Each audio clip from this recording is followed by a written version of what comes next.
unatakiwa kuelewa kwamba kuna mambo pamoja na vitu fulani nyumbani kwako ambavyo si vizuri ndani kwako.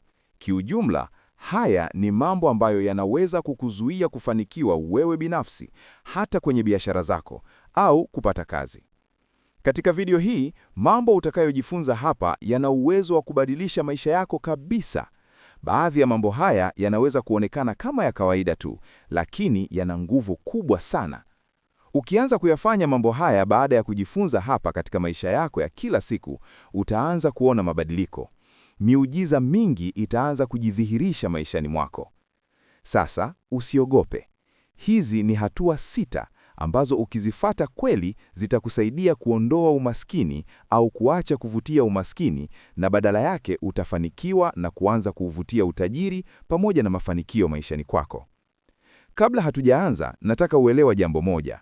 Kila kitu katika maisha kina nguvu, na nguvu hizo ndizo zinaweza kukufanya ufanikiwe au ushindwe. Ila kupitia video hii, utaenda kujifunza vizuri, na ukifanyia kazi kama awali nilivyotangulia kusema, utayaona mafanikio.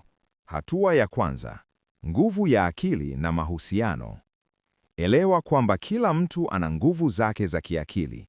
Kila mtu ana tabia na nguvu tofauti: nguvu ya furaha, huzuni na hata mawazo. Watu unaokaa nao au unaoshirikiana nao wana mchango mkubwa katika maisha yako. Ukizungukwa na watu wenye nguvu chanya, utaanza kujenga uhusiano mzuri na Mungu ambao unaweza kubadilisha maisha yako. Usifanye makosa ya kuacha kumwamini Mungu. Shikamana naye, mshukuru kwa kila jambo, iwe uko katika hali nzuri au mbaya.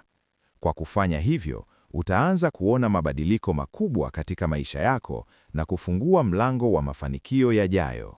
Hatua ya pili: ondoa vitu vilivyoharibika. Vitu vilivyoharibika nyumbani vina athari mbaya katika maisha yako. Inaweza kuwa glasi iliyovunjika, kifaa kilichoharibika, au hata kumbukumbu za maumivu ya zamani. Vitu hivyo vinawakilisha hali mbaya katika maisha yako. Watu wanapoviona, hata wao huhisi kuwa kuna jambo baya. Ukikaa na vitu vilivyoharibika, hasira na huzuni huongezeka.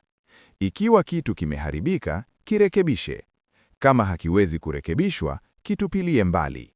Kwa kufanya hivyo, unaondoa nguvu hasi nyumbani mwako na kufungua nafasi ya nguvu chanya. Hatua ya 3: usafi wa nyumba. Usafi una nguvu kubwa kuliko unavyofikiria. Uchafu hauathiri tu mazingira ya nyumba, bali pia huathiri akili na maisha yako kwa ujumla. Nyumba chafu ni kama ujumbe unaojiambia mwenyewe kwamba hujijali.